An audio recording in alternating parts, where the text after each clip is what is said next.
Have you ever sincerely tried something that you totally, utterly failed at? Once at a theme park, I thought it would be fun to try a grip strength machine.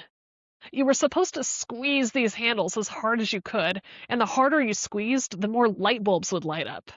If you squeezed hard enough, the bell at the top of the machine would ring. I squeezed those handles with all my strength, and nothing happened. So I called out to a friend, "This grip strength machine is broken." He walked over, grabbed the handles, and instantly all the lights lit up and the bell sounded. You guys, that machine couldn't even tell that I was trying. John the Baptist was probably the closest thing the first century had to an influencer.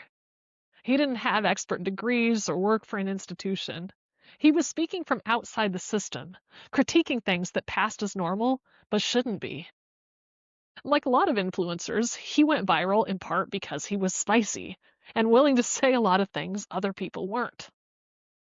John called powerful people out, including people like the king. He told them to take a hard look at their lives and see if they were being who they were meant to be. He even had a ritual for those who realized they needed to change. The people would wade into the river, and John would dunk them underwater as a way of washing their mistakes away and starting fresh. This ritual was called baptism. But at a certain point, John moves from calling for baptism with water to predicting baptism by fire. This seems a little less refreshing and possibly more threatening. John describes an ancient harvesting process where you'd stick your pitchfork into some grain and toss it. The heavy wheat that you wanted for bread would fall to the floor.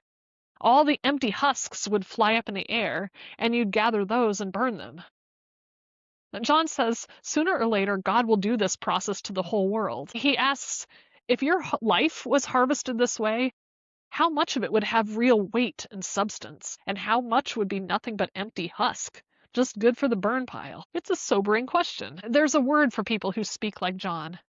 We call them prophets. Prophets are people from outside the system of power who tell us challenging truths we need to hear. Jesus himself describes John as the greatest prophet who ever lived.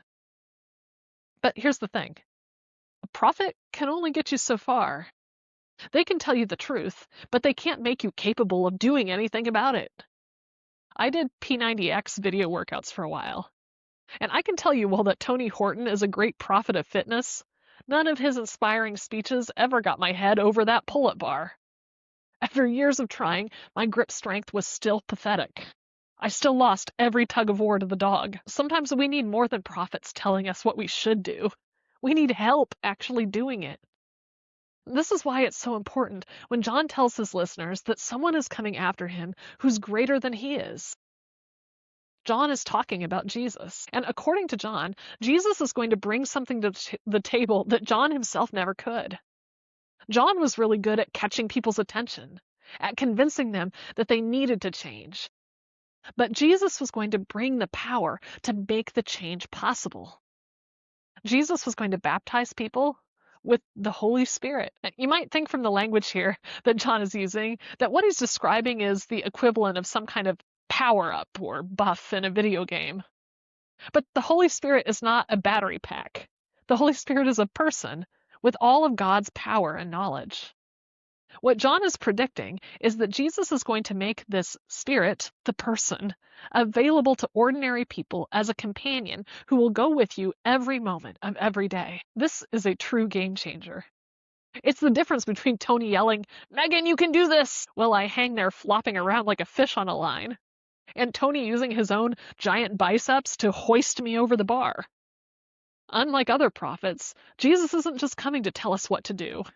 He's coming to actually change our ability to do it. This is so important to understand as we begin the story of Jesus himself. This story of Jesus is not a self-help program. It's an invitation to a relationship that will change who you are and what you're capable of. So if your grip strength feels pathetic right now, if years of trying to lift yourself haven't gotten you anywhere, don't even worry about it. Help is coming. The Holy Spirit is more than strong enough for both of you. Let's read what John says in Luke 3, verses 15 to 20. Everyone was expecting the Messiah to come soon, and they were eager to know whether John might be the Messiah.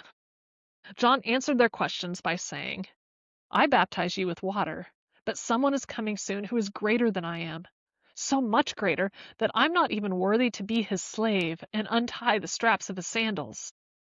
He will baptize you with the Holy Spirit and with fire. He is ready to separate the chaff from the wheat with his winnowing fork.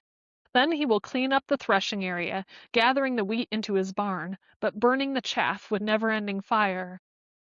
John used many such warnings as he announced the good news to the people. John also publicly criticized Herod Antipas, the ruler of Galilee, for marrying Herodias, his brother's wife, and for many other wrongs he had done. So Herod put John in prison, adding this sin to his many others. I'm Megan Larissa Good, and this has been Reading Jesus. If you'd like to join in conversation with me, go to patreon.com/JesusCollectiveCommunity. Thanks for spending a few minutes in Luke with me, and I'll see you next time.